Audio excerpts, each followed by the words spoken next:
That's the question me and Sneal are going to be answering today because there might be an under the radar move on the way.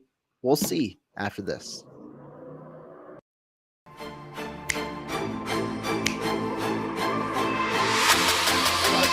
Let's go get him. Let's go get him today, man. Let's go. Hey, dominate on three. 1, 2, 3. Dominate.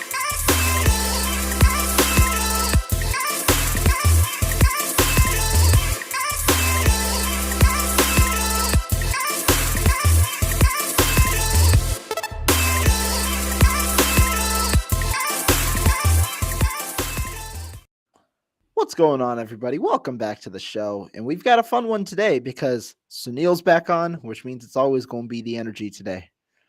You know it, baby. You know, it's just some off season right before the draft. Stuff starting to heat up. Free agency still out there and some big names still yet to be placed, man.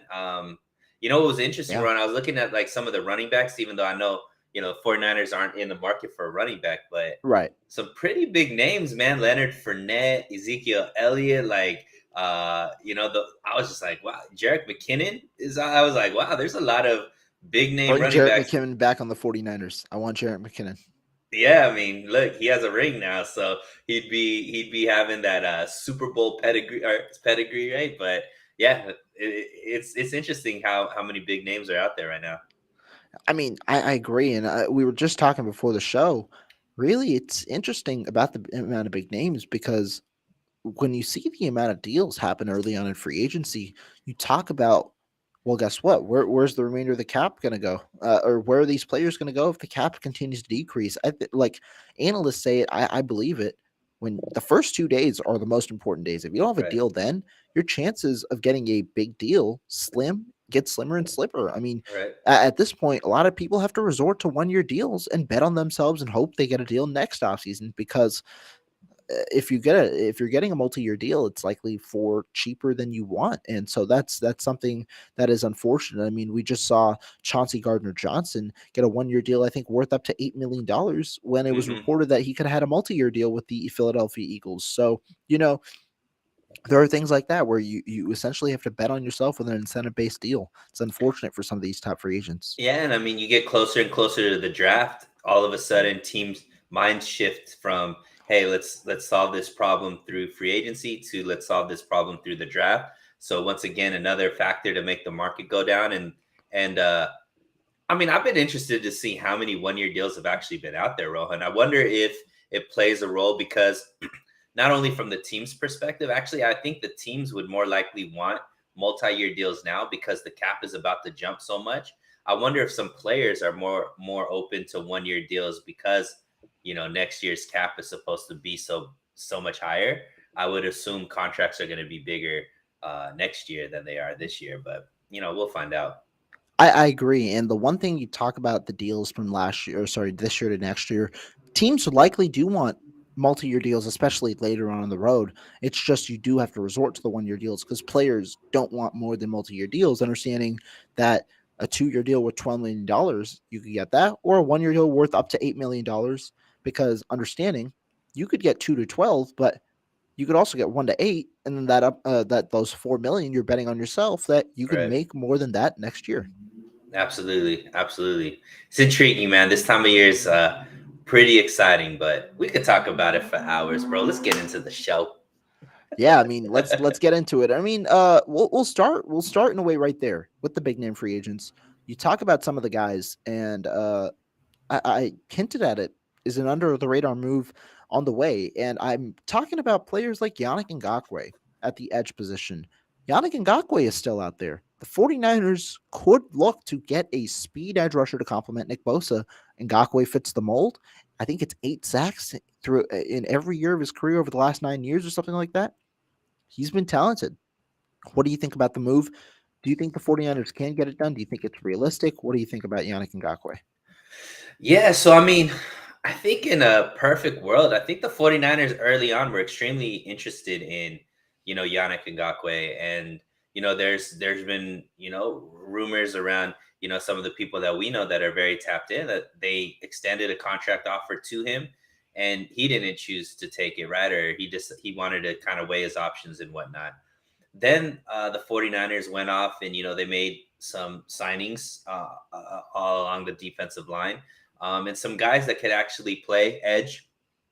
And then also we have to, take into consideration that Drake Jackson is there, right? And usually the second year is when the 49ers give a player a lot more reps, and they tend to kind of redshirt, play here spotty, and then develop them. And year two is usually when these guys take their leap. So getting a guy like Yannick Ngakwe, that probably takes away from Drake Jackson. And I wonder if some of the mentality there is shifting for the 49ers, where they're looking at, okay, well, we can't keep waiting to see if this guy's here, which I think Yannick Ngakwe, along with, Hargrave, Armstead, and Bosa, obviously, would be lights out as far as a defensive line. Man, you got four guys that are three down players, which is what, Right. both of us were talking about the 49ers should have, that could play, the run and the pass. And then, you could ease in Drake Jackson, give him another year of just, kind of heavier in the rotation, but not necessarily need to depend on him for everything. But as I would say on one end, it seems less and less likely, because the 49ers seem to have filled those roles with these 1 year deals. But then again, you mentioned it. If the price goes down and you end up being able to get Yannick on a 1 year, very, very team friendly deal, how would they say no? Right? Like, if you could get Mhm. him for like 1 year, 5 mil, 6 mil, something like that, I think the 49ers would do it. But I think at this point, they probably aren't willing to pay him what they were willing to pay him at the beginning of free agency. Let's just put it that way. Right, right, and I think that it's true. Ngakwe is an interesting case because he's younger than some of the other guys, and he's about to enter his prime pretty much, right? He's only 27 years old, so I'd assume he himself wanted a shorter term deal heading into free agency. Teams might have wanted a 4 year deal. Ngakwe might have wanted 2 or 3 years so he can cash in again. And at this point, yeah, I think a 1 year deal is in the interest of Ngakwe, and I mean, the 1 year deal itself, you put yourself in the best position.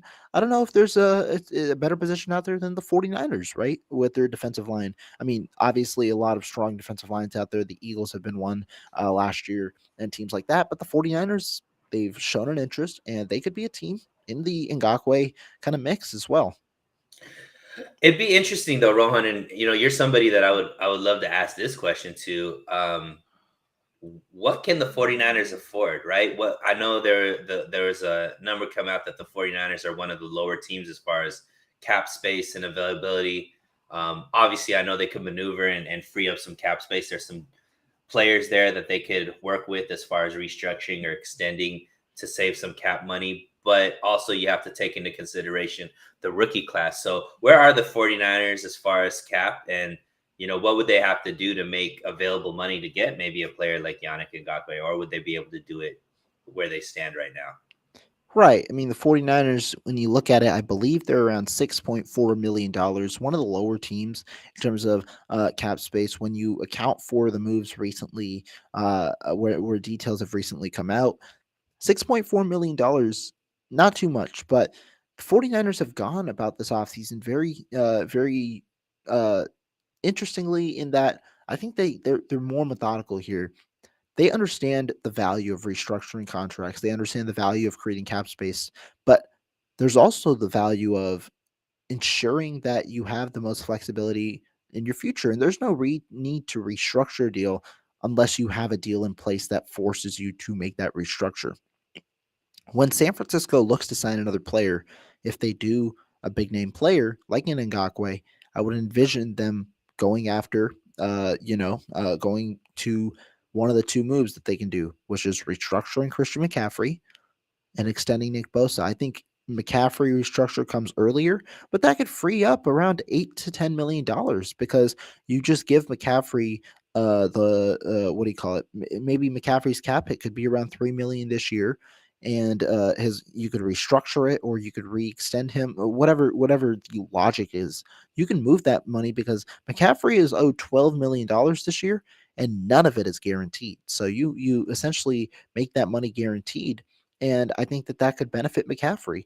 And so I think that there are certainly different ways that you can maneuver around with McCaffrey's deal. I think that that could work for the 49ers should they choose to go that route. But again, I think they're waiting to see if they lock down a free agent. Based on that, they'd make a corresponding move. So while the 6 million number is a little unfortunate, I do think that there are still moves to be made where they could create more cap space. And they would have to regardless, right, Rohan, just to be able to sign their rookie class? Because That isn't six yes, million not enough to sign if they, decide to sign every single player that they draft? yes. For that number, I would not be too worried. Nick Bosa's extension should come before training camp, and the 49ers have until training camp to sign their entire rookie class. So I would not be worried about that portion of this deal. Because Nick Bosa should create at least 11 million in cap space with himself, given that his cap hit right now is around 17 million. Not 11 million. Get them to 11 million, create at least 5 million in cap space, which allows them to sign their rookie class. Perfect. How do you feel like the 49ers have done as far as managing uh, not only the cap this year, but also for future years? One, I think a lot of people felt like there was going to be a lot more restructured contracts, but they didn't end up doing too much of that. So they're deciding to kind of just foot the bill and pay the guys the contracts and stuff like that, not pushing things to the end. How do you feel about the team that they put together with what they've done as far as cap maneuvering as well? I think they've done a good job, but I think that there's also I think that that's this year. I think that they, you don't want to make a move when the move is not necessary. I think that that's something you've learned. I don't think you want to make that move unless you really absolutely have to. And when you talk about that, for me, 49ers haven't made that move unless it was necessary. Didn't mind Fred Warner being restructured. Who's the other restructure? Charvarius Ward. Did not mind that restructure. I thought that those two were going to happen. I think Christian McCaffrey's is going to happen, and then the Nick Bosa extension is going to happen as well. So I think there's certainly different ways that the 49ers can create. I like the ways that they've done it so far. As for the cap space for the future, I think next year is really the big year because the 49ers right now have about 18, $19 million in cap space for next year, but they have a lot of decisions because, first of all, Nick Bosa is going to have a cap hit next year that should exceed what he currently has, which I don't think is any money. Brandon Ayuk gets an extension next year. A lot of players are at the top of their cap hits. Trent Williams makes 28 million next year. Armstead makes about 25.8 million. Kittle makes around 20 million. Fred Warner makes 24 or 25 million. Debo Samuel makes 28.5 million. Hargrave himself will make 15.5 million, and then Travarius Ward makes around 18 million. A lot of players are at the peak of their contracts next year, which means you might see one or more bigger moves made from one of the star players, potentially like a guy like Debo Samuel, who where you can save uh well, if you designate it post June 1st, I think you can save a good amount of money. With Debo Samuel, I think you can save, forget exactly how much money it is, maybe around 20 million, I think you can do. Or Ark Armstead, if you move him pre June 1st, you can save around 11.5 million. So you might need to make one of those type of moves. Very, very interesting. Yeah, I mean it's a lot of cap situation to definitely go for. But the 49ers right now, their goal going forward with it this year. I think that that's the one thing they've made clear, and there's a reason. I mean, the odds reflect it. They're second best right now in the NFL behind the Chiefs to win the Super Bowl next year, despite the quarterback controversy and the unknown uncertainties there. Yeah, and we should touch on the quarterback because there were some interesting reports that have been coming out, and we haven't gotten a chance to talk about it. The two things were, Let's you do it. know, Philip Rivers and most recently the Ben Roethlisberger, both coming out in different ways, talking about when the 49ers, when Jimmy went down, that the 49ers reached out to, Ben Roethlisberger is the most recent, saying that they were gauging his interest as far as whether he was still out there looking to play. And, I think they did similar thing with Philip Rivers. What were your thoughts when you heard that, as far as that the 49ers were interested in one of these retired veteran quarterbacks to see if they would want to come back? I think that overall, I'm not too surprised because at that point, you didn't really know at all what Brock Purdy would be. I think it shows what many people anticipated, which is the 49ers essentially thought their season was over at that point, when Jimmy Garoppolo broke his foot. Understanding Brock Purdy did well, but they also placed the calls after that first game of Brock Purdy, thinking, they may need to do something else. And so, um, I wouldn't say I was too surprised. I think it's interesting that the information's coming to light now, obviously, given how the season went with Brock Purdy and that he's seen by some as the franchise quarterback for the 49ers. So I think that that's kind of the more intriguing part. But not too surprised at the actual information that Brock Purdy was the guy. What's interesting to me is just how under wraps it was.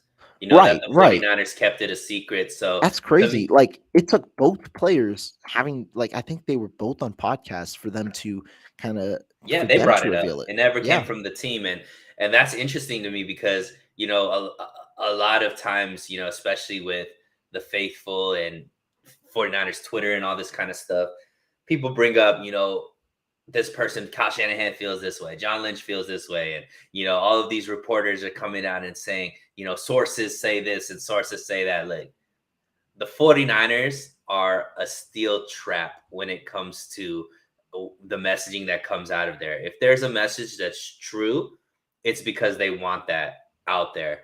But as far as what the intricacies and what the 49ers are actually thinking, Mhm. nobody knows other than the people within those walls. If you could keep this such a secret that, you reached out to these, Hall of Famers, right? And Philip Rivers and Ben Roethlisberger, and not one peep throughout the season, to me, that proves to me that, like, anybody that feels like they have this kind of like sense of what the 49ers are trying to do at quarterback, y'all don't know anything. You know what I mean? Unless it comes out of Yeah. Shanahan's mouth directly, I don't believe it.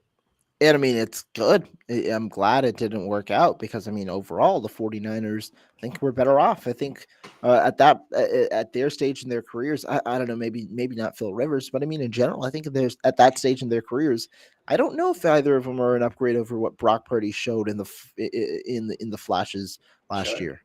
And the excitement of what Brock Purdy brought to the team, and the longevity of the 49ers window is a lot more safe with a guy like Brock Purdy and a guy like Trey Lance, right? Because they're both young, Right. inexpensive at this point with a lot of upside. So whomever ends up becoming, the leader in the locker room or the franchise quarterback, that's both better off than, guys that are past their prime, just, not, you know, gonna be more expensive, and you can't build around for the future. Yeah, no, I do agree with that sentiment there. And I mean, overall, I think the 49ers now have obviously that conundrum on their hands. And it showed to them, I think, a little bit that they could win with a cheap option at quarterback, with a rookie quarterback, with a younger quarterback, which other teams have showcased the ability to do when building a team around those players. Yeah, I mean, it is interesting though, but Rohan, because for me, there is the one quarterback that's out there that I think would be perfect for Kyle Shanahan, and that is the man out of Baltimore that still hasn't signed a deal with his team, and hasn't signed an extension, hasn't signed an offer with anybody. Right. So I know that, Lamar Jackson obviously would be a pipe dream for the 49ers. However, things are playing out to where it could possibly be the 49ers, because look, the way that I look at it, Rohan, and obviously the money, all that kind of stuff is your wheelhouse more than that. So you could probably just shut down my dreams by saying, dude, financially this is impossible. However, you look at what would cause the 49ers not to be in the running. Well, the main thing was they don't have a first round draft pick, right? So the teams that have a first round draft pick can actually negotiate with the team, as far as have like kind of first dibs, because you can outbid other teams as far as the package, or get the two first round picks, whatever the case may be. But Yeah. now that there's less and less teams, and it doesn't seem like teams are offering, and who knows who's talking to who on behalf of Lamar Jackson, right? There was a memo that came out from the NFL saying there's a certain person that's supposedly tied to Lamar Jackson that is trying to negotiate deals for him and not to talk to him or whatever the case may be. Way more confusing than I could understand. But if there is no resolution in the next few weeks, right, where the draft is starting to happen, now all of a sudden the 49ers can come back into it, right? Because at that point, it's past the draft. Now you can just, negotiate based off of compensation and future picks, which the 49ers do have. So to me, how realistic or let's say before realistically, let's have a pipe dream because I don't want you to shut down my dream quite yet. How good of a fit do you think Lamar Jackson would be under Kyle Shanahan with the 49ers?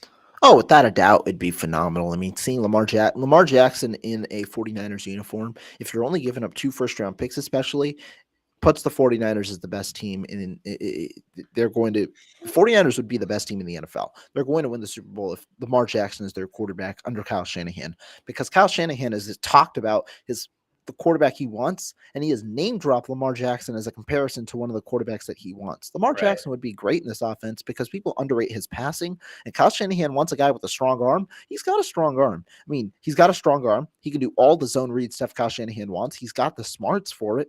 And I mean, him with these weapons, he's never been with, let alone one of these level of weapons. Now you're gonna, I mean, all credit to Mark Andrews. I'm talking about receivers, but now you got Debo and Brandon Ayuk. I think that Lamar Jackson would fit very well, especially understanding that he's come from a power run system before, and the 49ers have some of that element in their offense as well. Not to mention the level of running backs he's going to be working with as well, right? He's Oh had, yeah, some running backs that have been good, but I don't think anybody with the talent of CMC, Elijah Mitchell, obviously as well. And you mentioned, the offensive weapons, but also the play caller, right? He's, going from a guy like Greg Roman to a guy like Kyle Shanahan. That's like night and day, right? So definitely, I think people don't realize how perfect Lamar Jackson would actually be for this offense because he does obviously have the strong arm, but he's very accurate, man. He's up there close to 70% completion and all of this yak stuff. He's right there as far as being able to put the ball where these players would need it to be able to still keep the yak going on. Plus, you'd right. have a deep game as well, which would open up, for guys like Ayuk, guys like Danny Gray. It would be awesome. Now, reality, financially, is there a way? Let's say the deal has to be a 3-year deal, 50 mil a year. He has come out and said that he doesn't need a fully guaranteed deal. But let's just say APY, they want it to be around 50 million. Could they swing that some way with, how would they make that fit? Is there a way to make that fit at all? I think it's tough financially. I think the bigger question to me is Baltimore's going to match the deal. I think Baltimore matches that deal. Lamar Jackson has openly come out and said Baltimore offered him 3 years, 133 million fully guaranteed, and he declined it. To me, that is a phenomenal deal. That is a really damn good deal. I understand Deshaun Watson's deal, but to get that in today's quarterback market is really good because it puts Lamar Jackson back on the market when he's like 28 years old, assuming you obviously have a no tag clause and stuff. Well, Mm-hmm. I think it puts him on the market when he can get another big contract, and all of that money is fully guaranteed. I think that's the big thing. To me, I think Baltimore will match. Overall, I've said it since the day that Lamar Jackson's news came out. I think this is all a tactic by Baltimore to eventually have him return to Baltimore. I think they're allowing him to test his market, understanding that the remainder of the league views Lamar Jackson in the same way that they do, which is a damn good quarterback, but they're not going to risk the fully guaranteed contract part of it. And also the issue with this situation is Lamar Jackson, when you talk about him, he is a guy who is going to obviously it requires this like 5-day period, right? When you talk about it, a 5-day period about uh where you once you sign a tender for Lamar Jackson, they get 5 days to match. No Mm-hmm. team was going to do that in the beginning of free agency because it essentially says if you sign that tender, you're not going to be a part of free agency. And then at this point, There aren't many teams that can construct a deal where I think the Ravens won't match. The Atlanta Falcons were the number one clear cut team.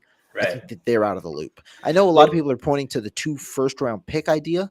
I think the Ravens still match it though. I think that if you give them a deal, I think they're going to match it. That's just the way that I think. well, it depends on where the uh where the relationship is there, right? So, possibly it could be soured where Lamar Jackson's just like, nah, I don't want to play here anymore. I want to force a trade out or whatever the case may be. But let's just say, financially, could the 49ers do? Let's just say it's a 3-year, 150 fully guaranteed contract. What would that mean for the 49ers? Super Bowl contender.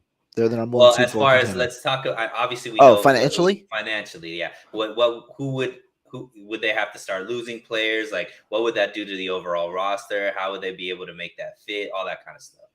The biggest question still, I think, in my opinion, is next year. I mean, this year is also really crazy because when you talk about fully guaranteed, there is no structuring of that deal. You Right. have to pay all of the money.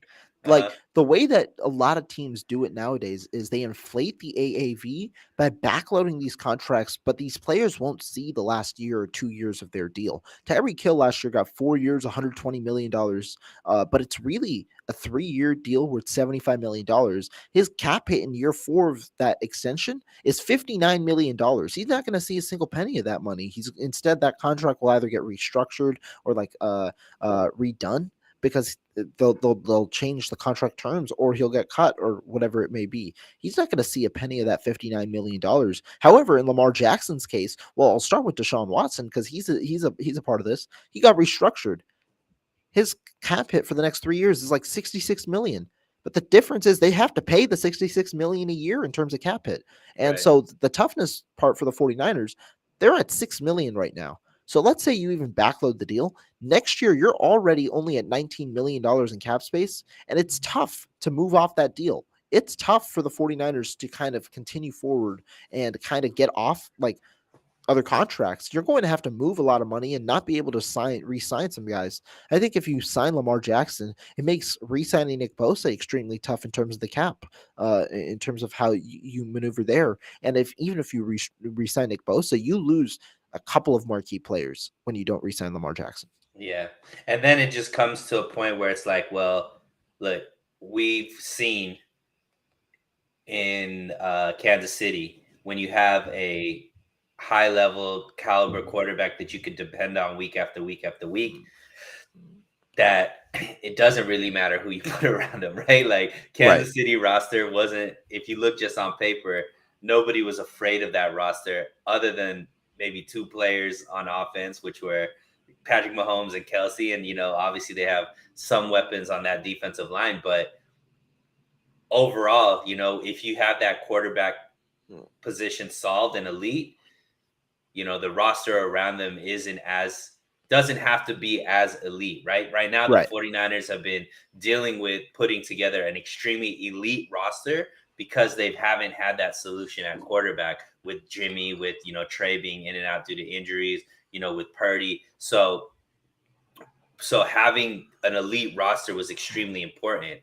Well, if they get the elite quarterback, maybe they don't need to have the elite roster as much, and they could focus on some of the other talents that they have. And one of the reasons why I think it would work, Rohan, and I'm talking long term as well, even with the money and losing guys and stuff like that, I would put 49ers as one of the top 5 drafting teams in the league.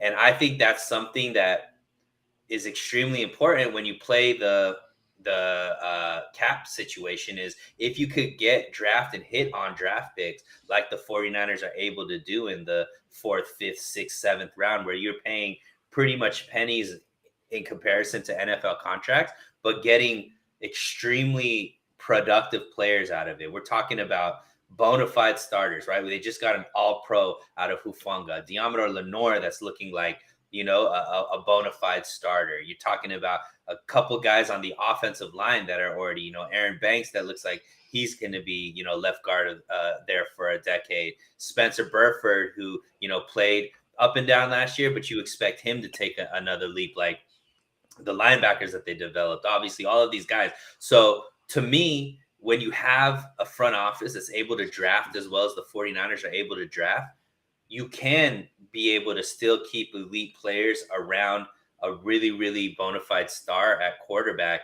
Um, it's just we haven't seen the 49ers and Kyle Shanahan specifically figure that part out, right? It's been mediocre Right. or just decent quarterback play and then an elite roster around it.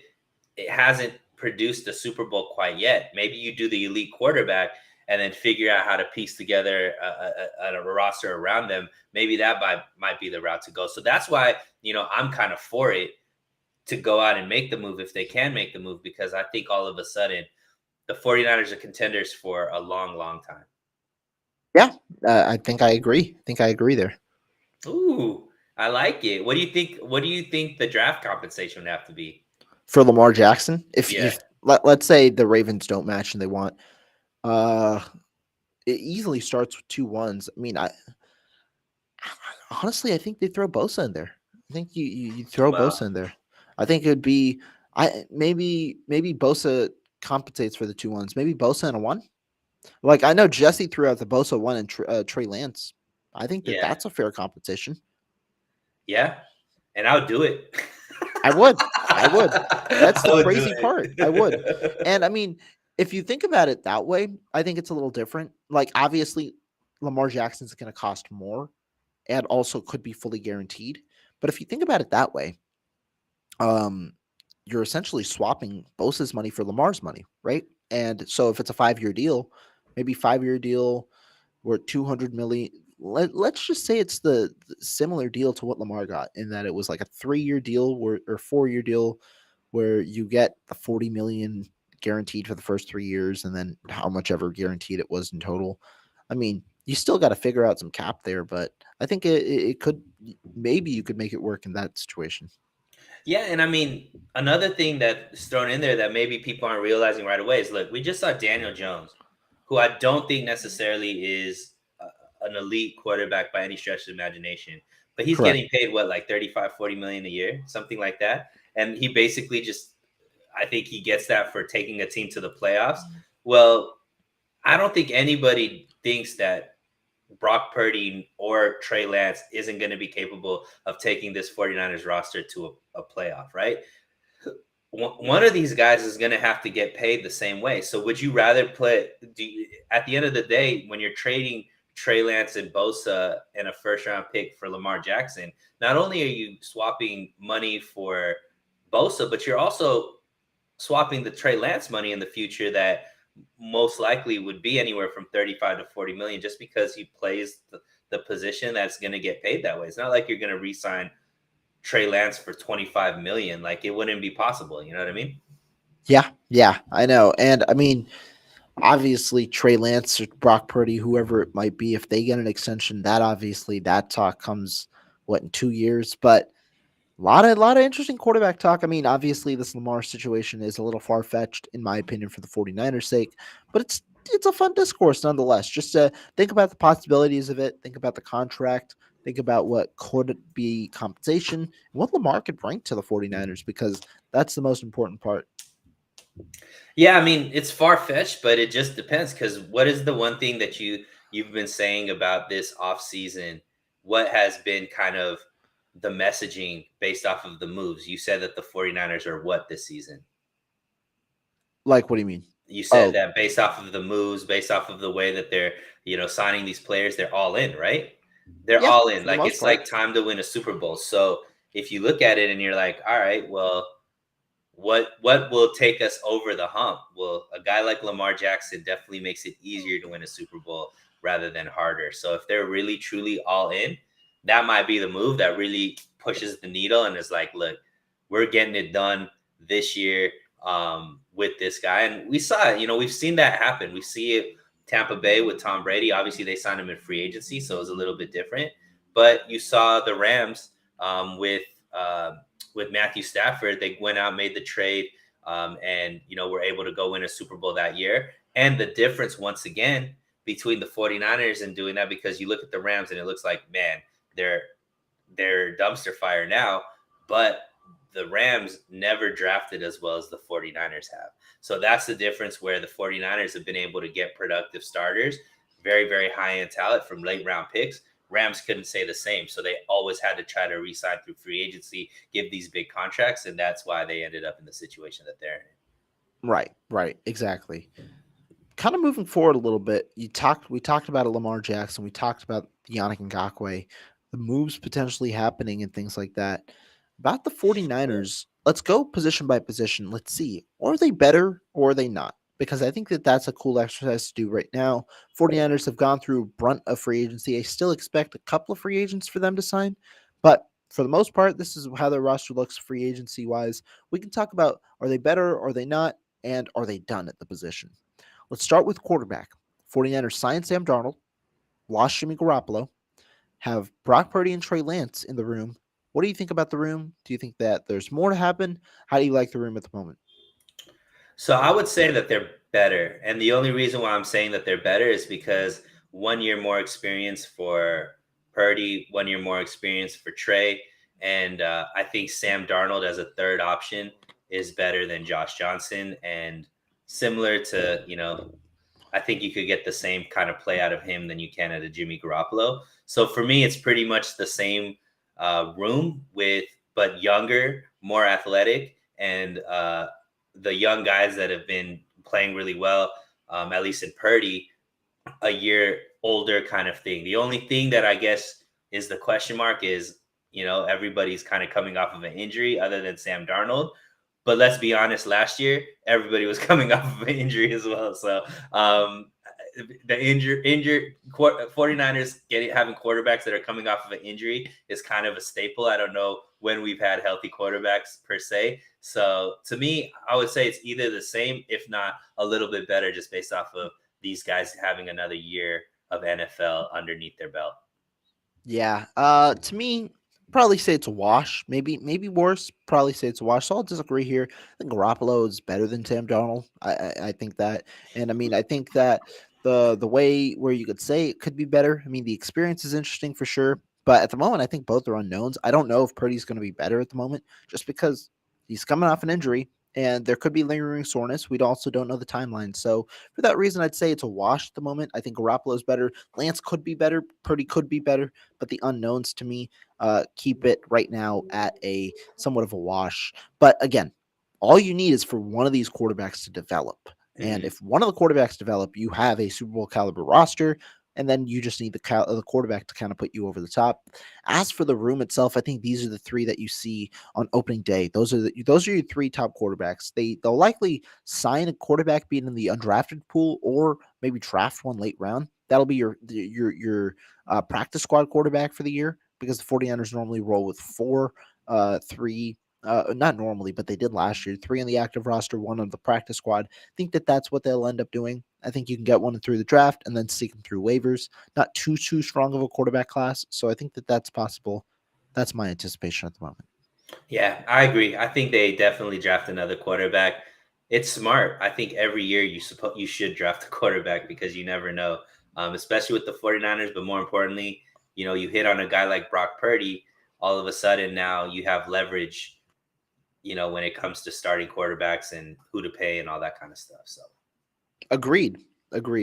Let's move on to running back, because not too much action here. Who do you got? You got Elijah Mitchell, Christian McCaffrey, Davis Price, and then Jordan Mason. Those are your four at the moment, it seems like, with Kyle Juszczyk. What do you think about this? Wash, better, worse? yeah, I would also have to go better. And once again, just health, right? Elijah Mitchell should be healthy starting the season. CMC with the full, 1 year pretty much under his belt with the team, you would think that he'd feel more comfortable and with the team as well. And also TDP, JP Mason, another year under their belt there. And they're obviously going to draft. We know that the 49ers draft running backs or sign running backs off of the undrafted market. So maybe another JP Mason comes up and TDP isn't on the team next year, like Trey Sermon wasn't. So I would say that they're better, and once again, not necessarily because they got more talented at the position. It's pretty much all the same players, but everybody should be healthy and a little bit more experienced and comfortable with the system. So I would say that makes it better overall. Yeah, and to me, I will go with the same answer, but for somewhat of a different reason, specifically about Jordan Mason. 49ers, I think that they give him more opportunity. I think he's a little bit going to be better in pass protection. I think they give him more opportunity. Elijah Mitchell, I can't rely on his health at the moment just because that's how it's been for the last 2 years. Hope he comes back a little stronger because obviously when you're stronger, you can play faster, but also you can sustain more hits. That's what I'm hoping for Elijah Mitchell in what is this, year three? Really hoping he can kind of put it together in that regard. But Jordan Mason, I do expect to be better.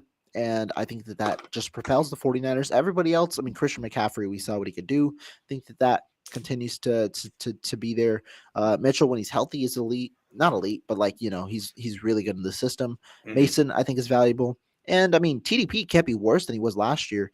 No disregard to him, but I think that Davis Price, I mean, with a year in the system, you either are the same that you were last year, which would be disappointing, or you're better with your vision and the way that he can make one cut and really hit the whole downhill.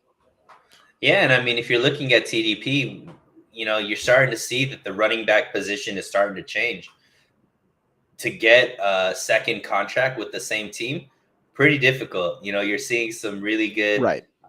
productive running backs that aren't getting that second deal because rookies are coming in and playing extremely well, right? So TDP has to see, hey, a guy like JP Mason wasn't drafted, got more run than I did, later on in the season.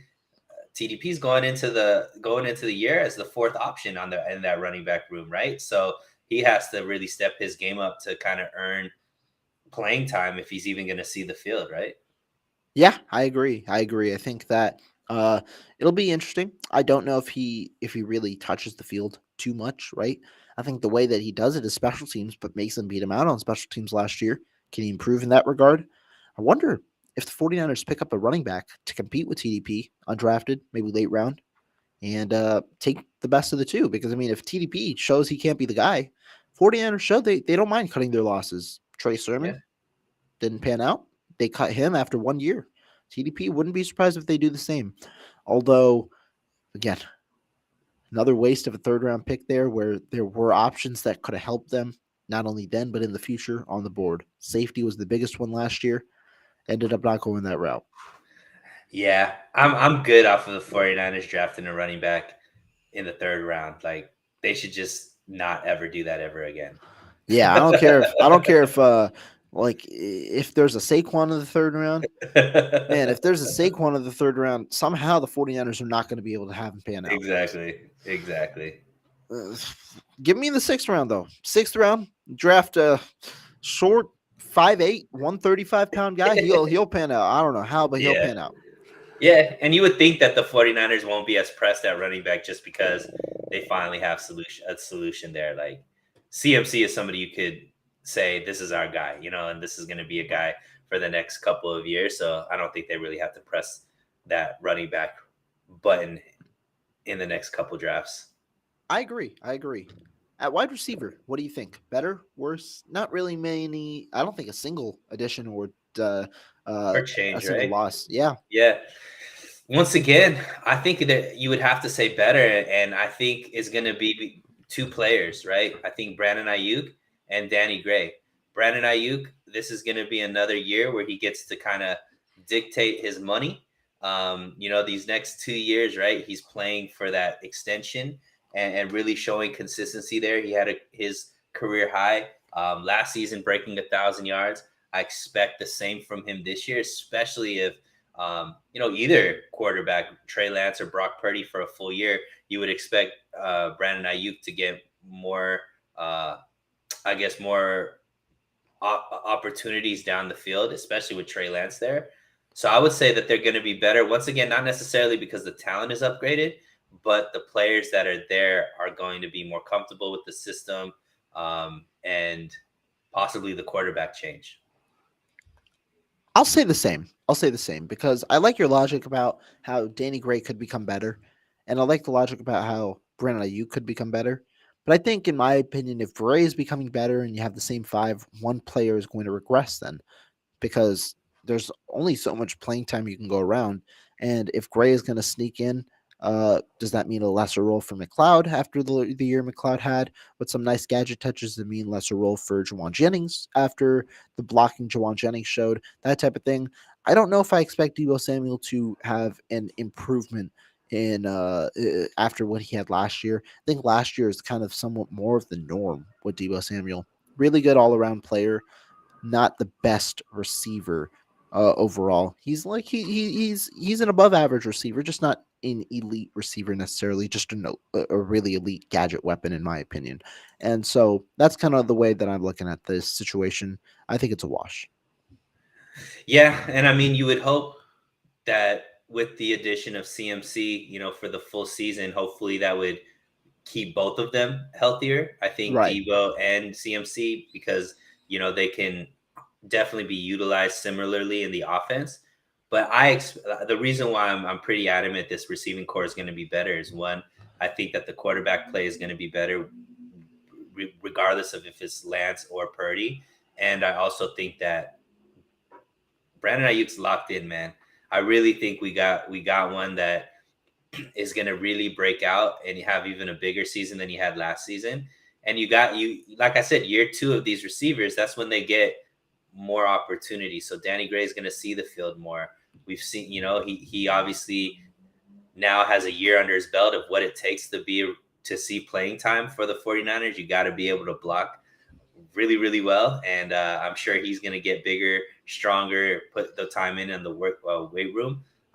So yeah, and I could see a guy like McLeod getting less in the opportunity. I would see him as the odd man out and really just focus on him really solidifying special teams as far as punt returning and kick returns, because at the end of the day, we didn't necessarily get him for his receiving abilities. We got him for his special teams ability. So if he just focuses on that, I don't necessarily see that as a bad thing. Yeah, I think that definitely is fair. And I mean, I think both ways work. I definitely think both ways work. Moving on to tight ends, a group that probably still requires one more addition. What do you think? This one, I would have to say slightly lean worse, just because where I'm talking about experience for all those other players, all those other, I guess, groups, all those other groups had really, really young players. That's not the case for the tight ends for the Hmm. 49ers. This is where one of the older groups, you brought back Dwelly. You obviously have Kittle there, and I think Warner's still there. These guys are been in the league for some time. So a year older for them actually might be negative versus positive, like we're saying for younger guys. So I think, I would give this an incomplete, because obviously the draft, I think, is going to be where they get their next tight end. So if they are able to get a guy and develop him like they were able to develop Kittle, obviously, this could change. But right now, I would have to hedge probably a little bit worse. Not necessarily that they're going to produce less, because Kittle could still have a huge, and probably will have a huge year. But as a group, I would say that they haven't gotten better. Yeah, I think that I'll probably tend to agree at the moment. However, when it's all said and done, I think that they have the potential to be better because I do fully anticipate them going after a tight end in the draft. I think that that's going to be a priority for them, and so I think at the like when it's all said and done overall, I'll say it's a wash, just because I don't think any of the backups did anything spectacular last year. I don't think any of them really held too much. Now you could obviously say Kittle could be in for some regression. I think that that's fair because of his injury history primarily. And so I think you can make the argument. But overall, given how the backups really weren't too impactful last year, I think I'll go with a wash at the moment. How when you say it's going to be a priority, could you see using one of their third round picks on a tight end? Yeah, I could. I Wow. think that they could. Yeah. I think that they got to go BPA. Sorry, Mhm. BPA. But I think that if tight end is really BPA, you go with it because the value is there. I don't anticipate them using the third rounder on a tight end just because I think this is a deep class and I think there will be BPA left better later on in the board to where you could see a fourth or a fifth being used on a tight end. But I wouldn't be surprised if the a third round pick is there, and I wouldn't mind it if it's the right player. If you had to rank 49ers priorities right now, how would you rank them? You see, it's tough because they don't really have too many priorities. I'd go right tackle. I think it's still the number one priority. I put safety up there because you want a guy for next year after Trishawn Gibson leaves. I would put um, maybe edge up there. Not necessarily as a priority, but you might want to have another one to rotate in with Drake Jackson if you don't sign a guy. And then the position we're just talking about, I think that tight end. I think tight end probably goes over edge because you've wanted the number two for Kittle, and a lot of teams are placing a premium on backup tight ends. You see $7-8 million contracts per year go out to Hmm. these guys to be the second tight end because when you have two tight ends on the field, especially guys that can do everything, guess what? It forces teams to place another linebacker on the field or another defensive lineman on the field. What does that mean? You have more cluttered boxes and you have more spread out defenses, which helps your spread offense. Yeah, I agree with you in the exact same order. I think right tackle, safety, tight end, and then I would put edge and either linebacker or kicker would be Yeah, probably in that order. yeah, that's fair. All right, defensive side of the ball, we start with defensive line. Well, You lose. you missed the most important Oh, on the offensive line. offensive, bro. Yeah. The Off. offensive line, man. What do you think? Let's let you start. Okay, I'll start. Offensive line, you lose Mike McGlinchey. You retain Jake Brendel. I think and then who yeah, those are the main moves. You retain Jake Brendel, you lose Mike McGlinchey. I'll probably say worse. Probably say worse. I You mean, lose Brunskill as well. you lose Brunskill. That's true. You lose Brunskill, who's a key Bring in reserve. Feliciano. Feliciano's there. I'll probably say worse. I think you can make the argument that Feliciano and Brunskill are similar, and then I think that we could make the argument also overall. Brunskill, Feliciano, similar. Mike McGlinchey, I think you can make the argument that obviously he's better than whoever his replacement will be in year one, at least, I think. And so because of that, they the 49ers do get worse at the position. Although you could make the argument for growth from Burford Banks that could ultimately outweigh the change, but I'll go for worse at the moment. So ultimately, it's really funny, Rohan, because you and I have always been kind of on the same page when it comes to Mike McGlinchey. You know, he is battered and bruised when it comes to the faithful, right? There's been, people are saying good riddance to him. He's terrible, one of the worst right tackles, all this kind of stuff. And you and me were like, dude, there's like not a better replacement out there in free agency. There's not a right tackle that's out there that's going to be better than Mike McGlinchey. And I think that we were vindicated when you look at the deal that Mike McGlinchey got. He's the highest paid, right? As Right. far as right tackle, he got the biggest deal. So yeah, I mean, for everything that people wanted to say negatively about Mike McGlinchey, he is one of the top right tackles in the league, and it's hard to replace that. However, I'm gonna say wash, and the reason why I'm gonna say wash is one of the things that I think that any offensive line truly is is needed is continuity. And remember, like last year, people were like, "This offensive line is going to be terrible." There's, four new starters along the offensive line. Um, the only person that's back is Trent Williams. McGlinchey's injured. We don't even know if he's going to be able to be healthy. Aaron Banks, nobody knows what he's capable of. Jake Brendel, he's never been a starter. And then, Daniel Brunskill at guard, and it ended up being Burford. Well, 80% of the offensive line is the same. And all that 80%, Rohan, is healthy. That's not the same as what we had last season. Last season, That's fair. we had a lot of injuries, a lot of new players, no continuity. And this ended up finishing as a top 10 offensive line. Hmm. So for me, the continuity of that 80% being there in left tackle, left guard, center, and right guard, that is an upgrade over what we had last year. So to me, I think that this offensive line is actually going to be better. And whether it's Tom Compton at right tackle, who has been in the system quite some time, is he as good as McGlinchey, one for one? I would say no. But is this unit going to be better? I would say yes, just because of the continuity. All of these guys are getting another year. They went to a deep playoff run together. Now they have another year of that continuity. Tom Compton isn't like a guy that isn't familiar with this team. You plug him right in there. He probably still has continuity with this team more than anybody else that they bring in because he's been part of this roster.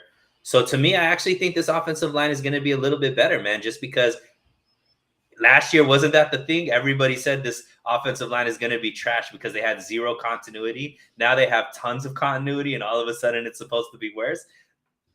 I just need consistency, Rohan. I just need consistency for the faithful. But I am Mr. Consistent. I say they're going to be actually a little bit better because of that continuity.